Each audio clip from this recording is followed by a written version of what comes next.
So this is video 7. It's about endometriosis. Please watch videos 1, 2, 3, 4, 5, and 6 before you watch video 7 and take your time. Okay, so I'm going to talk some about my personal experiences and about my upcoming second surgery. My upcoming second surgery is scheduled for July of 2016, the middle of July. And the goal of the surgery is to examine my ovaries and to keep both of my ovaries if possible. The doctor feels 100% certain I will be able to keep at least one of my ovaries. This is very important to me, and it's very important to my surgeon, because if I don't keep my ovaries, or at least one of my ovaries, I could experience what is called surgically induced abrupt menopause. And he says that this increases my risk of having early development of things like heart attacks, strokes, severe hormone imbalance, hot flashes, early aging, Alzheimer's, dementia, and many other things. And since I have bad reactions when I try to take artificial man-made hormones, using those is not an option for me. If I did reach a point where I had to lose both my ovaries, I would seek out bioidentical hormone replacement therapies and nutrition and exercise and lots of prayer, which is something that other doctors in his office specialize in. However, it's very important to me to try and preserve the health of what I have left inside of me.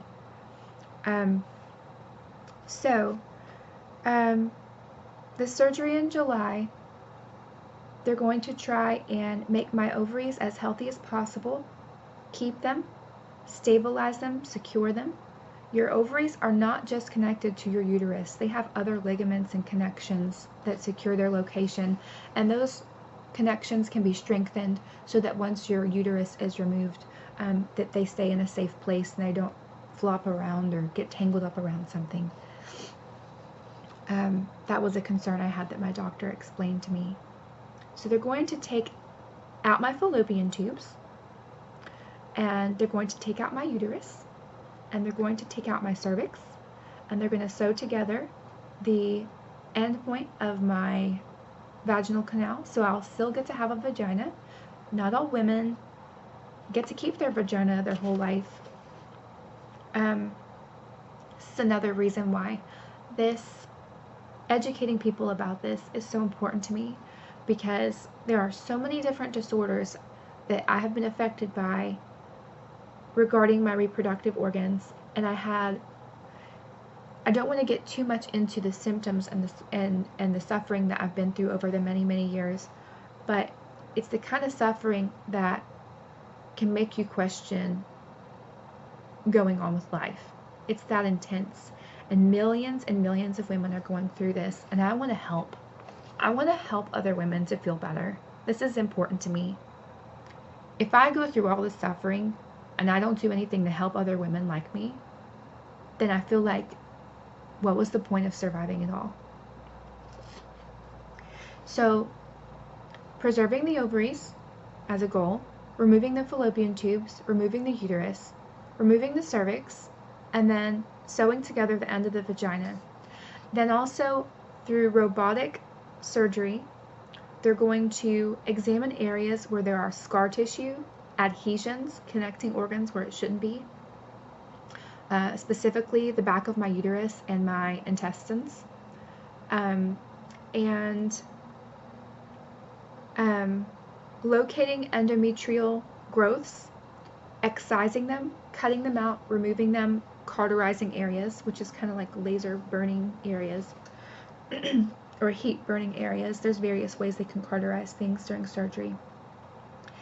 And then basically just cleaning up the many years of destruction that was happening inside of my body, so that I have the best chance possible of moving forward with my life for as long as possible without needing a repeat surgery, and allowing me to have balanced hormones after this as much as possible, reducing my pain. so that I can try and live a normal life. The next video, I'm going to talk about the experience, the emotional experience of having endometriosis, symptoms for over 10 years, and not being properly diagnosed, because the experience that I have had is a very common one, and I know this from interviewing dozens of women personally, and also from reading countless forums on the internet where women gather, like at places called Health Unlocked, to talk about what they've gone through. In the UK, there's actually something called the Million Woman March to raise awareness about endometriosis. To my knowledge, we don't have anything like that in the US as of 2016, but I pray that it's something we will accomplish one day. So, video 8 is going to be about the emotional experience.